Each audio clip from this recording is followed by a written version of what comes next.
him. But let's get into it. So, a little bit about the immigration report. This was pulled together by the industry for the industry.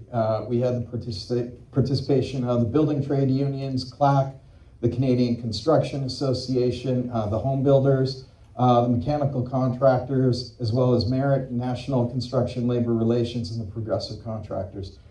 This is really a industry effort to try and put forward some recommendations to government on what we think are basic principles that need to be adopted to drive immigration reform. So, just a little bit of domestic context. Why is immigration important? Well, we haven't had a positive fertility rate in Canada since 1972. And if you look at the most recent data, we're about 1.43, which means we are not replacing ourselves domestically, which puts pressure on the country to turn to immigration. And when you look at the yellow bar is the rate of immigration in terms of population growth.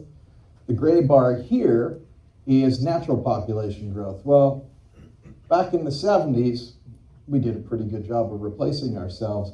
By 1991, immigration was now the dominant growth factor in terms of population growth. And as you can see, we've been charting upwards towards 40 million. We're now slightly over 40 million when we include temporary foreign workers and foreign students. But the overall growth rate and trajectory has been higher, and increasingly it is immigration. If you look at 2021, 2022, it's immigration that is now the leading contributor to population growth in Canada. And where's the population growing? Well, it's not here in Newfoundland. Since 2020, or since 2000 and since actually that's a typo, that should be 2000 to 2024, the population has been growing primarily in Western Canada. Alberta, 61% increase, and Alberta receives about 12% of annual immigration. Ontario is still the dominant destination for permanent residents, receives about 44% of all annual permanent resident settlements, and it's grown by 37% during that period. And when we look at British Columbia, that's the number 2 destination for immigrants. About 15% of all annual permanent resident applications or settlements take place in British Columbia, and the province has grown by about 39%. So it's very clear where the population is going and where individuals that are coming to Canada as immigrants are settling. And they are primarily, it's Ontario, British Columbia, Alberta, and to a lesser extent, Quebec, but PEI has certainly been seeing a significant rise. Now, again, it doesn't take much to see a significant rise in PEI, population of about 150,000, but they have been aggressively pursuing immigration, trying to reverse their demographic trends.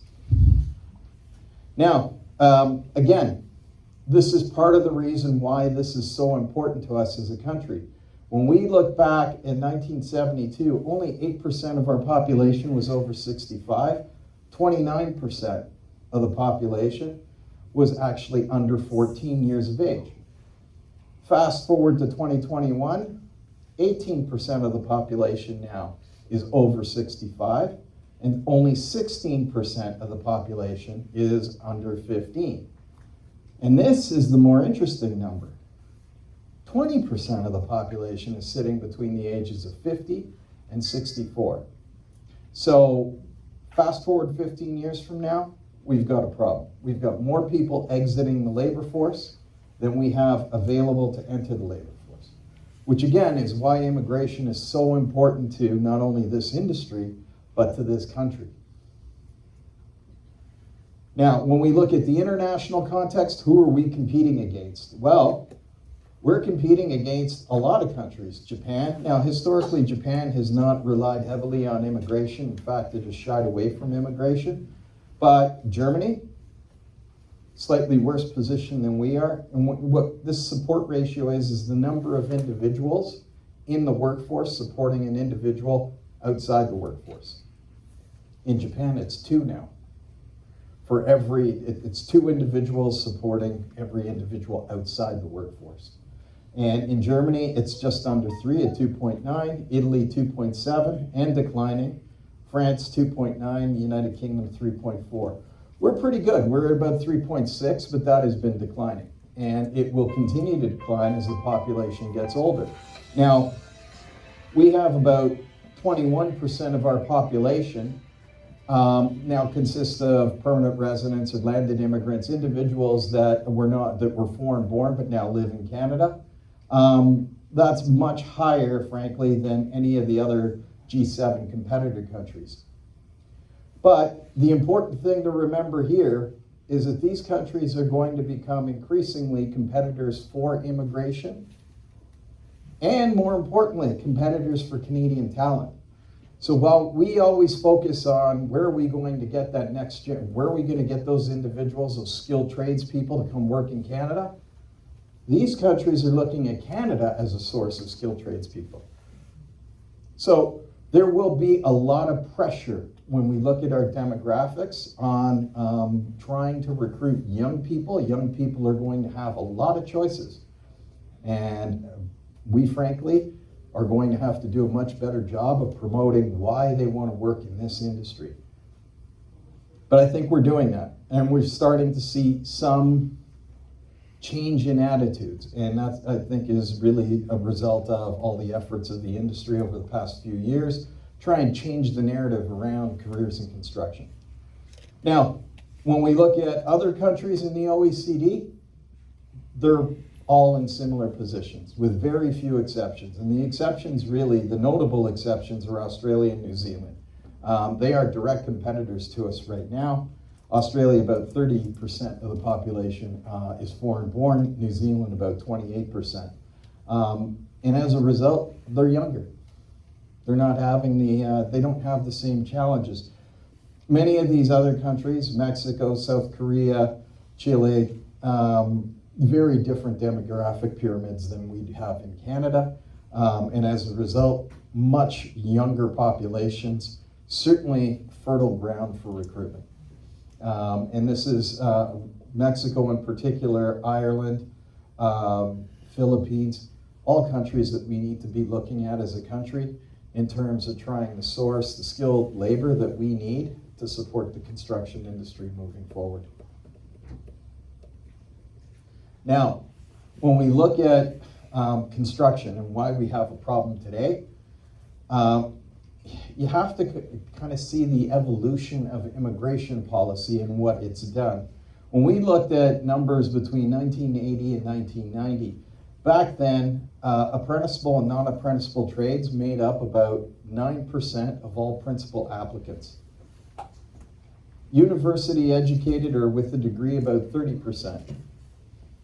When we fast forward to 2016, and it's important to remember that the government tried to address this problem with the introduction of the Federal Skilled Trades Program, because it recognized back in the early 2010s that skilled tradespeople were having a really difficult time getting into the country, and we were short a lot of skilled tradespeople.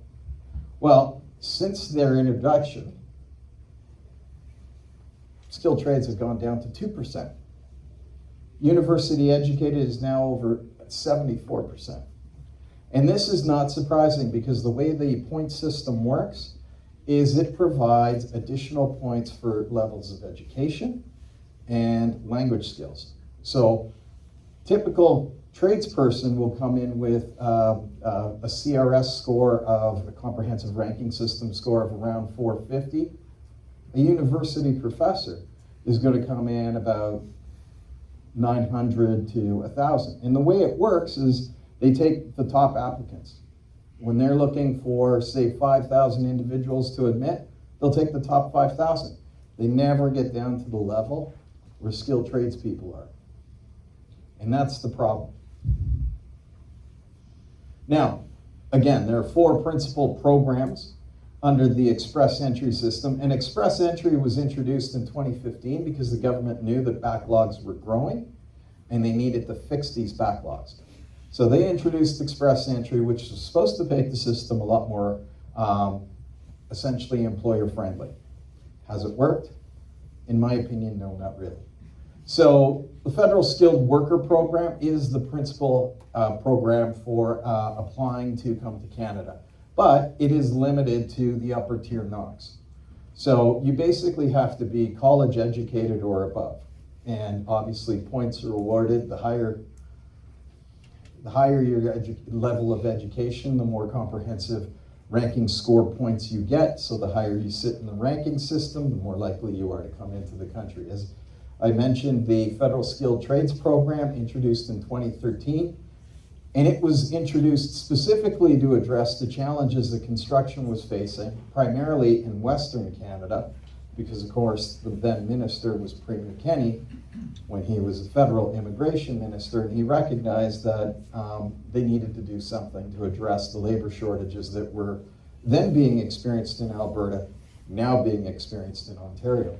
So it is limited to the trades that are the principal trades that are of interest to the construction industry. The exception, of course, is we don't see any trade helpers and laborers in here. And they are a significant portion of the overall industry. They are not eligible to come into the country through express entry. Then there is the Canadian Experience class, which again has been utilized to take some individuals that come here as temporary foreign workers and have the educational qualifications and the language skills.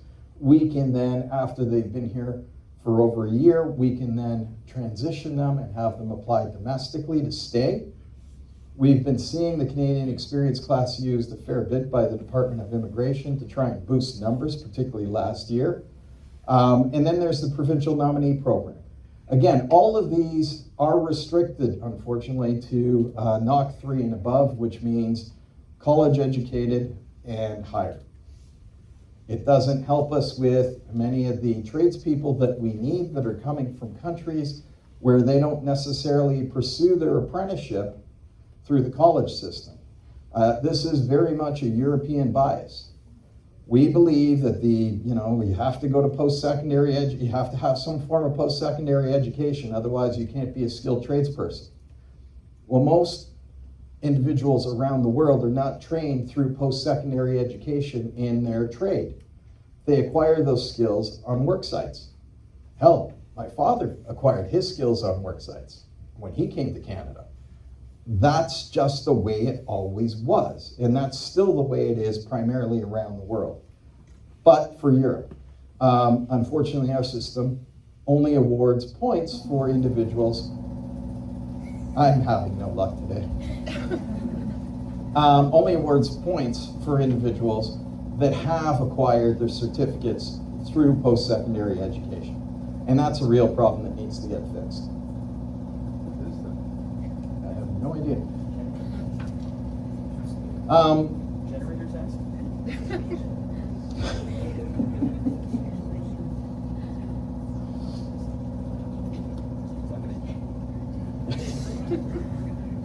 So, to keep going, because I know we're pressed for time, when we looked at applications to Canada under express entry, and this is what I was getting at, if you see, typically the Canadian Experience class has been a small share, increasing, but a small share of overall applicants and applications. When we look at 2021, we saw a significant spike. And that was because the government recognized that there were significant labor force pressures mounting in the country. And so the quickest way to try and help by building out the workforce was to land a lot of the individuals that were already here in Canada, either studying or were here as temporary foreign workers. But this is the important thing to note, is that the provincial nominee program has been growing. Provinces are playing increasingly a larger and larger role in the selection of immigrants. And provinces all have different priorities. They're not, in many cases, transparent about what their priorities are. So there's no real coordination, and it's going to, as this as they continue to play more and more of a role in immigration, this is going to present an even larger challenge for us.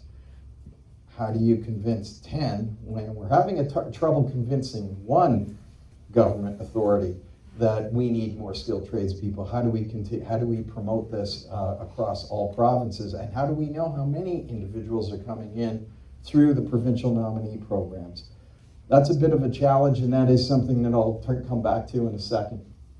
But the other thing I did want to point out is the Federal Skilled Worker Program and the Federal Skilled Trades Program. Look at the difference in numbers. 1%.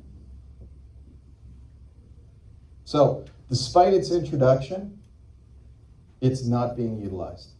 And in part, it's because the individuals we are looking to bring through that program just are not getting the points required to get an invitation to apply. Again, looking across the country by province, the provinces that have utilized the Federal Skilled Trades Program the most, mostly BC, Alberta, a little bit in Saskatchewan historically, but very little Ontario. And Ontario gets 44% of all applicants, or all permanent resident settlements. So when you look at where immigrants are settling, it's primarily in Ontario, followed by British Columbia, Alberta, Quebec. These numbers have been increasing. In Atlantic Canada, there have been a number of pilot programs to try and increase immigration levels in Atlantic Canada. It is working, but it's still a very small share of the overall, in terms of settlement destinations, it's still a very small share of where permanent residents wish to settle when they arrive in Canada. Now, this is interesting, because what we did here is we were trying to find out, well, who is coming into the country? And so we looked at the top 20, going back to 2017, or between 2017 and 2022.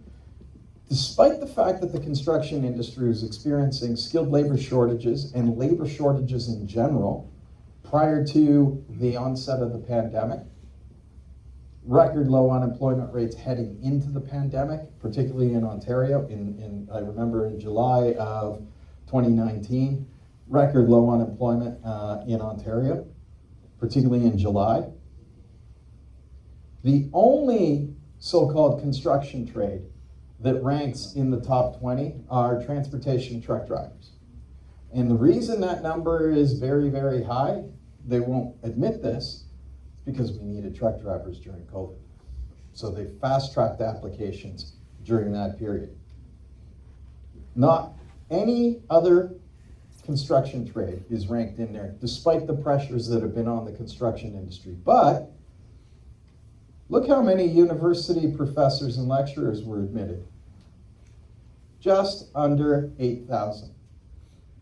I'm not aware of a specific shortage at universities for professors. In fact, quite the opposite. I think we probably have an abundance of young people in this country that would love to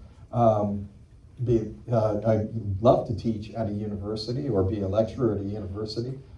But again, this speaks to the way the system is set up. It disproportionately awards points for education and language skills. So it's not surprising that many of these individuals are coming in. They're not working at universities, I can guarantee you that. There are not that many university professors in Canada. So they're working in other industries, but from the department's perspective, that's great. These are the ideal immigrants. These are the perfect immigrants, because if something goes wrong in the labor force and Premier Ford gets upset because there's a number of individuals that are suddenly unemployable or unemployed, it's very difficult to go back at the federal government and say, well, you admitted these university professors and lecturers. So this is really why the department has been pursuing this policy to really focus heavily on education, because they believe that there's an additional amount of resilience built into these individuals. That if there are shifts in the labor market, they will land on their feet, they will still be in high demand, whereas a carpenter may not be. which really does speak to the lack of understanding that the department has of the economy, in my opinion, and more importantly, of our industry. But this is the bias that we are up against. It is changing, in part because of the efforts of the industry to lobby the government and make the government aware of just how short-sighted these policies have been and the challenges that they have created for the construction industry, as an example. It's not just construction. But moving on, because again, I know we're pressed for time. This is really the makeup of the construction industry. So 76% of the construction industry are tradespeople and supervisors, individuals that acquired their skills on the tools and eventually find their way into supervisory roles.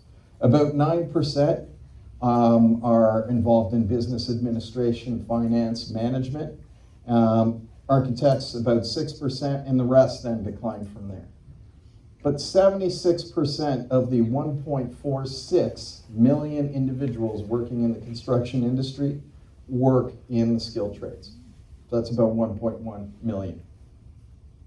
Now, as a whole, that was in the latest census, which was the 2021 census. In 2023, we had seen employment increase to 1.58, and it continues to rise. We're about 7.5% of GDP, and about 7.9% of the total labor force of the country. So 1 in 13 Canadians somehow work in an industry related to construction. That's where they derive their income from. Manufacturing is about 22%, dependent on the trades. Mining is about 44%. Oil and gas about 25%. So it's not just construction.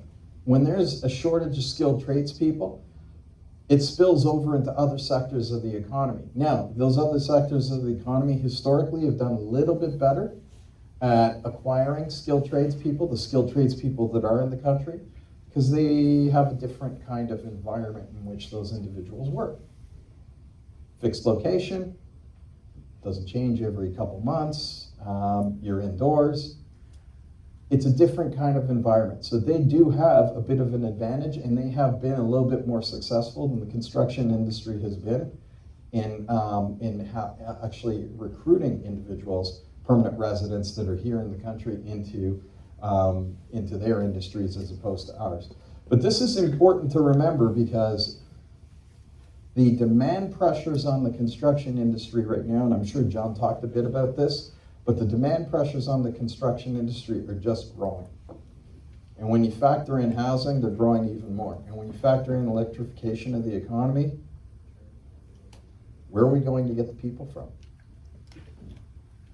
And if we can't find them, the idea that we're going to be able to recruit them all domestically is just not going to work. What's going to end up happening is we're going to be poaching from other industries, only to create skills shortages in those industries. One way or the other, we have to build out the workforce. And again, looking at how successful we've been, permanent residents now make up just under 26% of the overall labor force and growing. In construction, including many of those back office positions that I talked about, it's 19%. But when you look at the trades, 76% of the workforce is made up of the trades. We only have 18% of that trades workforce are permanent residents. And when we look at other sectors of the economy, it's about 22.7%. Like I said, manufacturing, tough to compete against manufacturing because they're offering very different work conditions, more regimented schedules. So that is one of the challenges that we face. But this number has been in decline, and that really does speak to the challenges that the industry has had in bringing people into the country and being able to acquire the skills that we need to augment our own domestic workforce recruitment through immigration. So I guess there's no point in belaboring the point, but this is important to note. Laborers and trade helpers that are not eligible under provincial nominee express entry programs. They are under a special provincial nominee allocation the provinces get, eligible to come in, but they have to be selected by the province, and it's a longer process. But they make up 23% of the residential workforce, about 19% of the non-residential building workforce, so the ICI workforce, about 26% of the civil workforce, and a smaller share when it comes to specialty trades. But they are important, and we can't recruit them right now through express entry. Is a real challenge. But this again comes from the census, and we're just looking at specifically the NOC 7 category professions. So,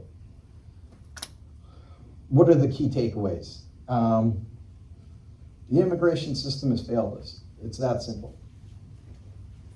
It changed in the early 90s. It moved away from what historically it has been, which was to supplement gaps in the labor force through immigration, towards an attempt to select the so-called perfect immigrant, focusing more on education as opposed to trying to fill gaps in the labor force. And that's where we find ourselves today. And we've seen various different attempts by governments, including the Harper government, to try and address that, and frankly, not very successfully. Permanent residents are increasing as an overall share of the labor force, and again, that's not surprising given that we're getting older. We're getting older. We're going to start retiring. We're going to continue to see, it's not just the retirement of the baby boomers, it's now the retirement of people like me, Generation X. So over the next 15 years, you're going to continue to see those retirements escalating. And we don't have enough young people to backfill for all of us that are expected to leave. Now, not all of us are going to permanently retire. But realistically, very few 65-year-olds stay in the construction industry. We can, and we're going to have to get more creative about trying to use some of them as mentors, use them maybe, use their skills more as educators. But for a great many on the tools, once they get to 55, they start thinking about leaving, and we certainly saw this during the pandemic. Where we experienced the greatest loss were those older workers. They were the first to leave. They were also the last to come back, and they became very selective about the kind of work that they were prepared to undertake when they did come back. Different financial position. Their houses, their mortgages are covered. They don't need to come back to work. In most cases, their kids are probably already out at university or college or earning their own living. So they can be selective. A young person that has built a lifestyle around $3,000 to $4,000 a month, suddenly finds themselves on CERB, they want to go back to work pretty damn quickly because CERB is not going to allow them to maintain the lifestyle that they got used to. So what the industry has recommended, and these are again the 4 key principles that came from the totality of the stakeholders that worked with us, is we need to eliminate the educational bias in the immigration selection system. And that is really critical because as it stands right now, the bias towards the university educated is having a significant impact on the recruitment of the kinds of individuals that we need to support the economy of this country.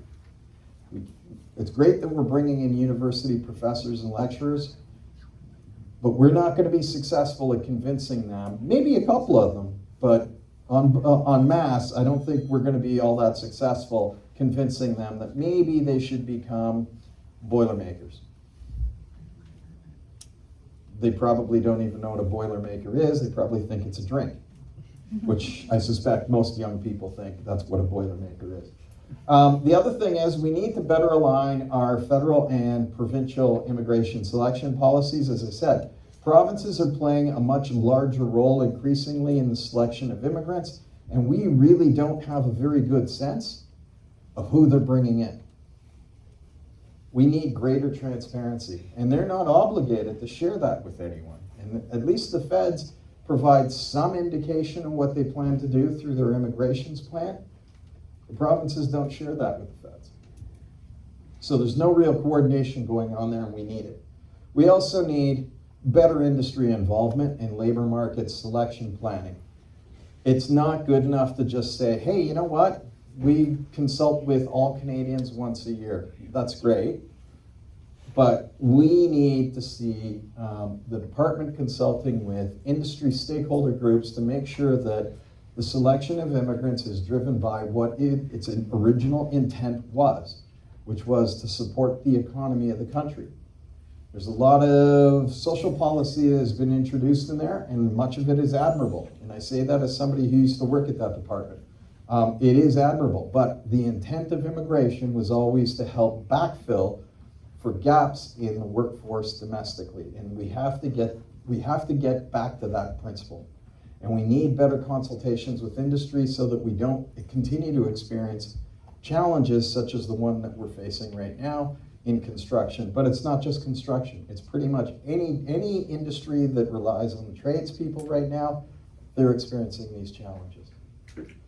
And the other thing that we need to do is move away from just looking at pieces of paper, certificates of qualification when it comes to the recognition of foreign credentials. We have to start looking at competency-based assessments, and that is something where the feds don't play a role. It's a provincial responsibility, but they have the ability to help coordinate and promote, and through the power of the purse, provide provinces with the kind of resources that they need to come together and try and find a way to do this in a more effective way. We can't continue to draw people to Canada, and then when they arrive, they realize, I can't get my qualifications recognized here, or it's going to take 5 years. Well, first 5 years is really difficult for most people when they first arrive in the country. Any obstacle that we place in front of them that is going to make it harder for them to come up to parity with Canadian-born individuals, that's unacceptable. And what we're starting to see is that many immigrants have said, you know what? I don't need to be here, Canada. You need me. I don't need you, because there are many other places I could go. So if we can't get this fixed, they're going to leave. And we're starting to see that, particularly when you look at our housing prices. Great many are arriving in Toronto and saying, I don't think so. I can't afford to live here. So we have to get this fixed, otherwise we are going to continue to see the challenges that we've been experiencing for the last little while. What is currently acute labor shortages could quickly become chronic. Now, what I always tell people in government, look, if you don't want to fix that, that's fine. You can build a house in 1 day, or you can build a house in 6 years. It just depends on how many people you throw at the problem.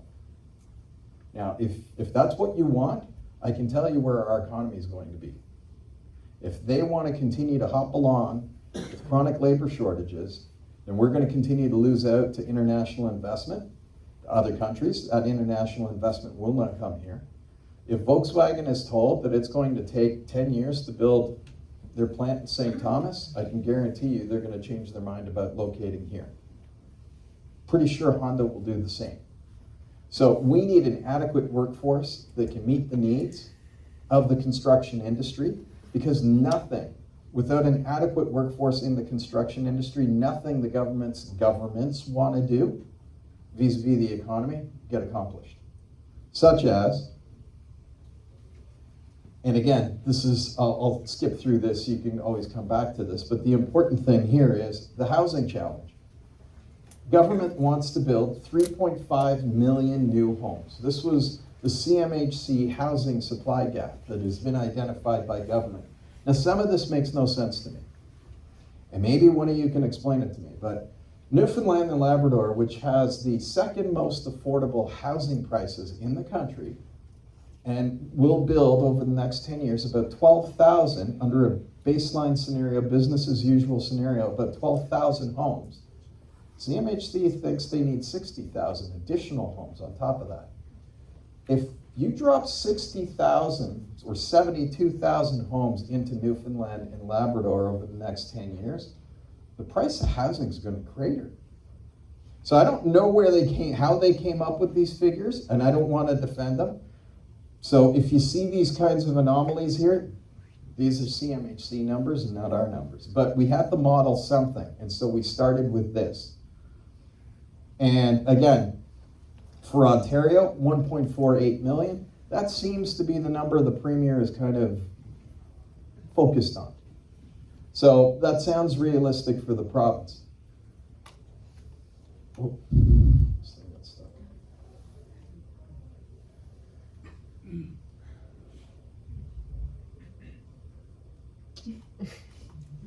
I am having no luck today.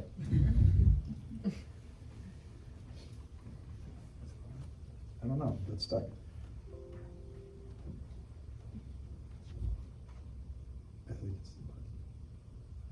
I'm almost done, I swear.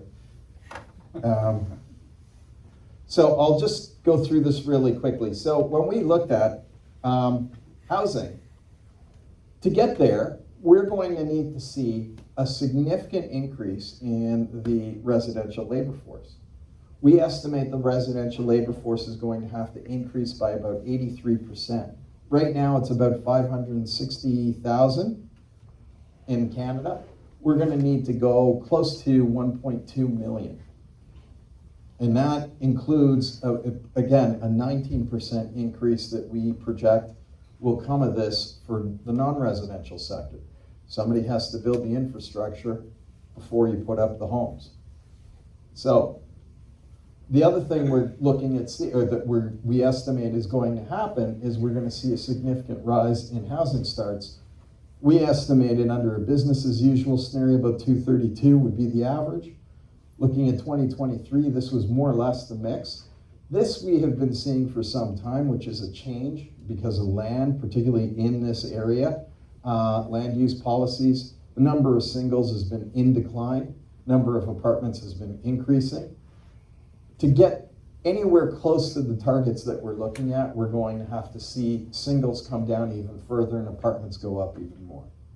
Now, there's a lot of talk about the missing middle, and to some degree, those numbers are going to have to rise as well because it boils down to affordability.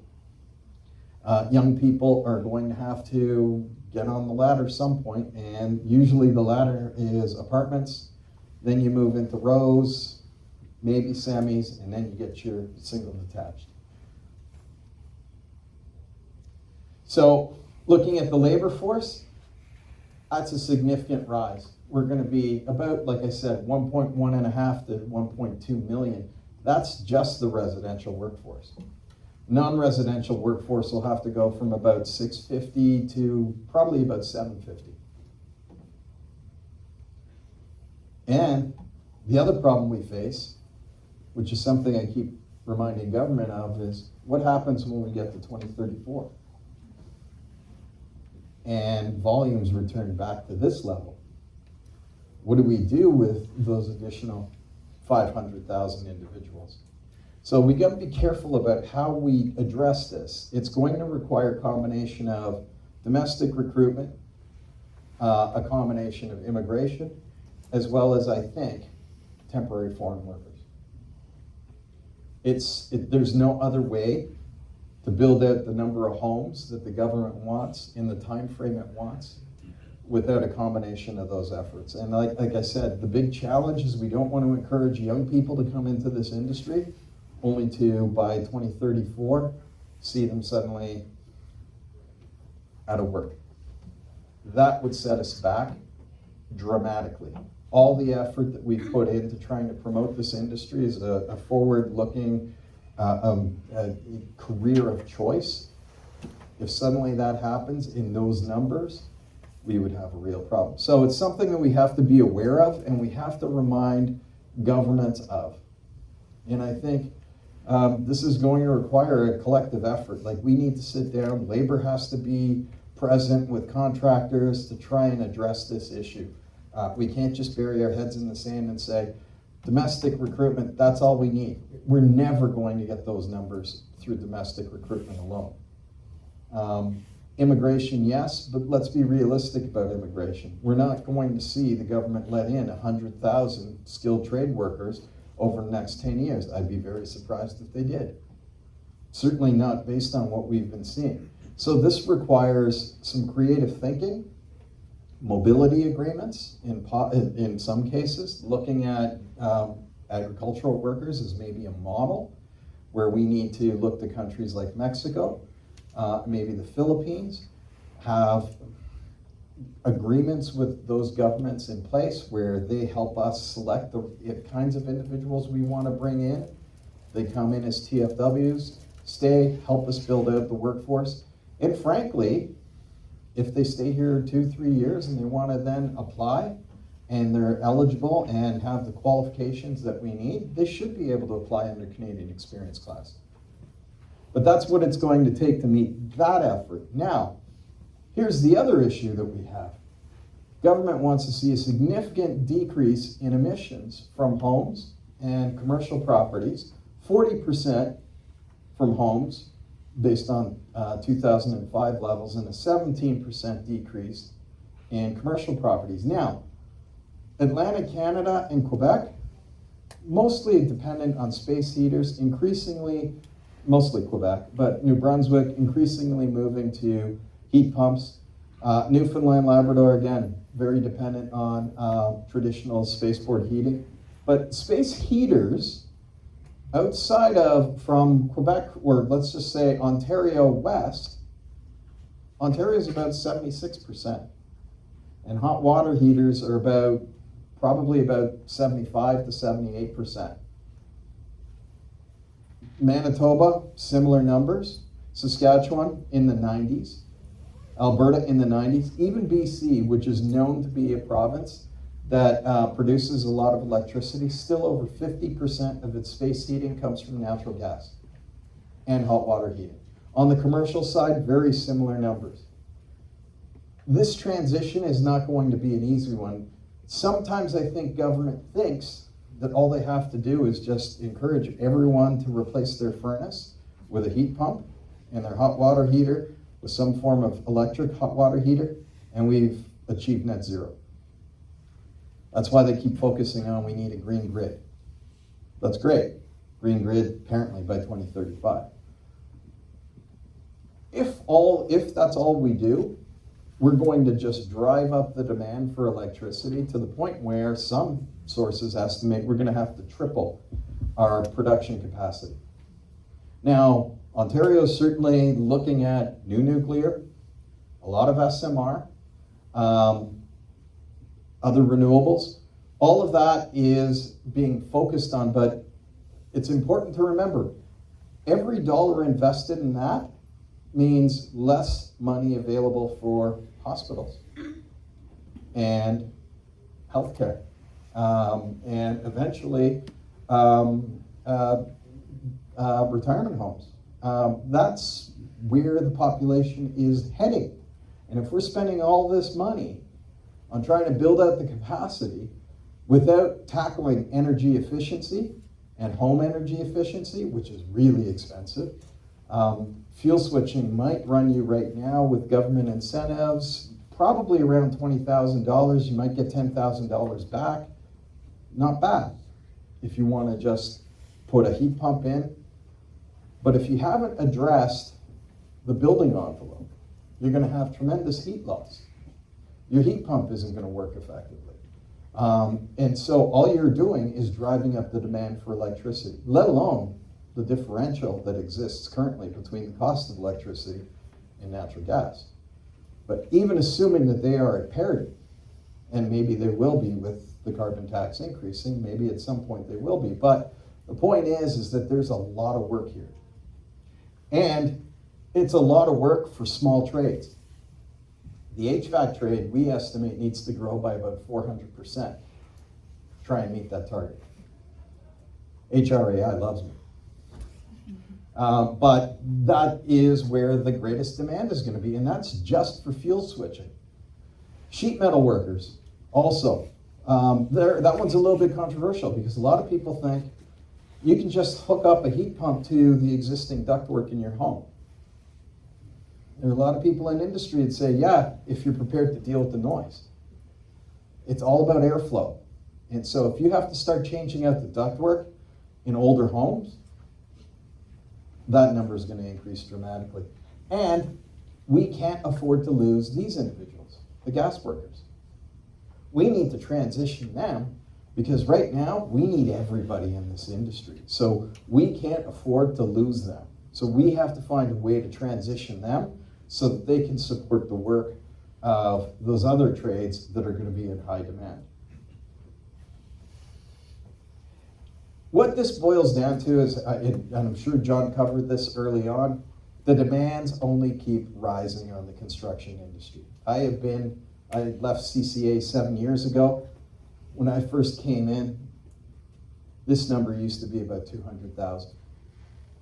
It has been rising. So looking out, this is our business as usual scenario. Does not include the residential demand, does not include the electrification demands.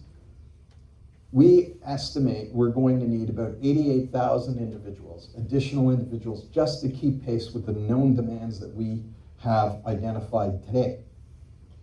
263,000 individuals are going to retire during that period, which means the industry needs to hire 350,000 individuals over the next 10 years.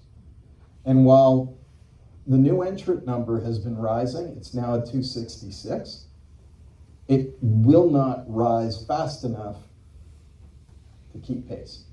We anticipate we're still going to be about 85,000 individuals short by 2033, sorry.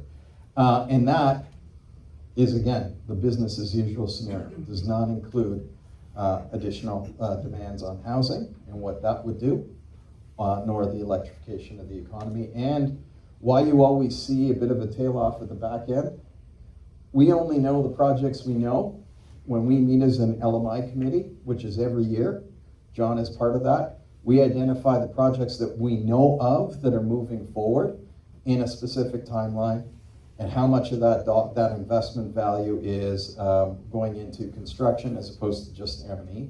We try and strip all of that out. So what you see here is our best estimate of what the demands are going to be. But last year we didn't know about Volkswagen. We didn't know about Honda. I can guarantee you that number is going to go up. They are not factored into this yet. They will be after this year. So I thank you for tolerating the, it was almost an hour presentation, and hopefully I haven't eaten into your lunch too much. I'm around if anyone has questions, and I will make this available to all of you, and thank you for inviting me to come down.